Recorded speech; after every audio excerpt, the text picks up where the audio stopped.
कहाँ लगा ये उतनी तेरे राम गली में कहाँ लगा ये उतनी तेरे राम।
सलामपुर कहाँ पर थे रे गोबर नतिया घुना हवक दमदा दही जरीपुर बल बल है गुटिया ये बताओ रे हमारे अरे दही जरीपुर गोबर नती घुना हवक दमदा दही जरीपुर तो दुनिया माने नहीं करी तोर करिए ये बताओ भल भला देखो बल्लामपुर सुना ना सलामपुर हम ऐसे देखो मैम साहब बल्लामपुर और सलामपुर दो है आगे देखो आगे परत है बल्लामपुर अब पाछे परत है सलामपुर वही रोड से आइबो तब सलामपुर पर ही अब यही रोड से जाबो तब बल्लामपुर। हाँ तो बल्लामपुर से चली दिले सलामपुर गए न जुहाई बैठे टसनिया पे धनिया अरे रही निहारी तहेरे घबरायो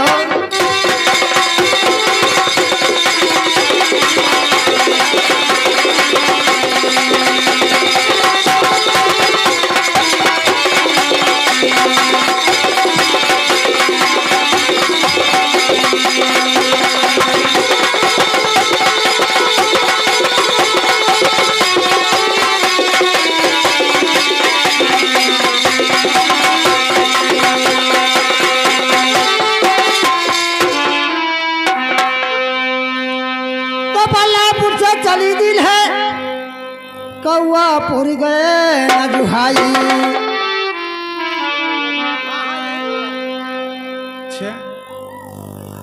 तो बल्लापुर से चली दिल है कौआ पुर गए न जुहाई बैठे कौआ पुर टसनिया पे अरे तो हरा रलिया हरे रथ तलिहारी तहे रगा बड़ा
टसनिया पर से चल दिए जब बजरिया पहुंच गए स्टेशन पर यहाँ गाड़ी चली आवा झकपक झकपक झकपक उठ रहा हूँ हमारे यहाँ जवानी चर हुए।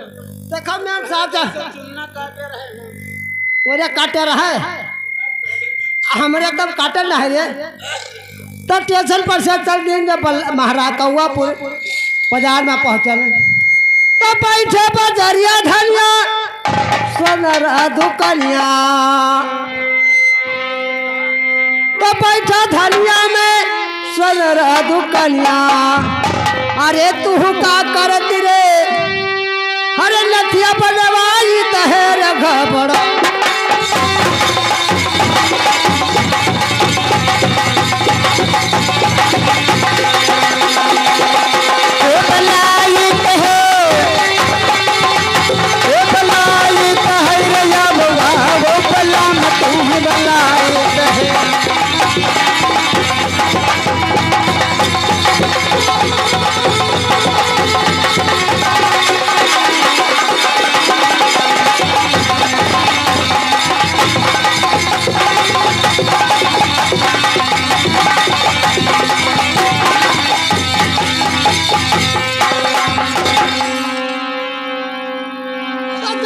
पहुँचले महाराज गल बजरिया। चलता चलत हमें सोचत हमार जीव घबराई गवा। हाँ तो जाई का पहुँचले महाराज गल बजरिया। अरे तू का करे तेरी धनिया अरे चलिया सिलाई तहेर घबरा।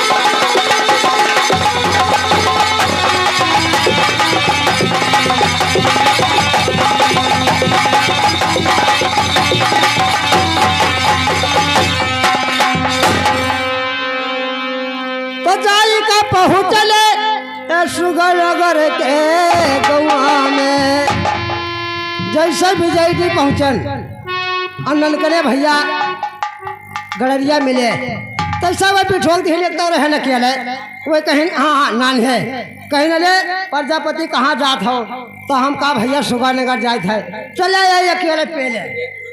अब हमें पता लग कहीं ककरे हिया है भैया का भैया अब नौवा नहीं जानी थे तो जाई का पहुँचले सुगरनगर गौआ में। अरे गलिया के गलिया है पता लगाई तहेर घबरा।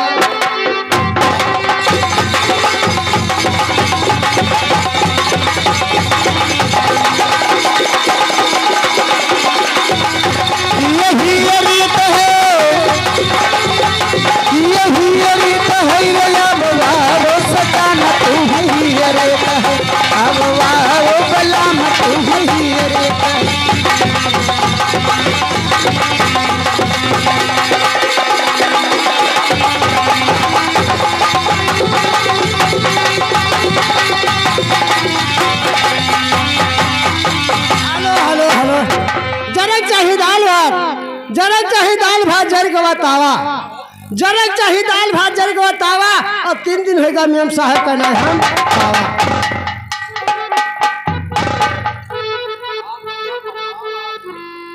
भैया आज 2.5 रोज से हम अपने परिवार का हेरी थे 2.5 रोज से हेरी थे नहीं 2.5 रोज से हेरी थे भैया।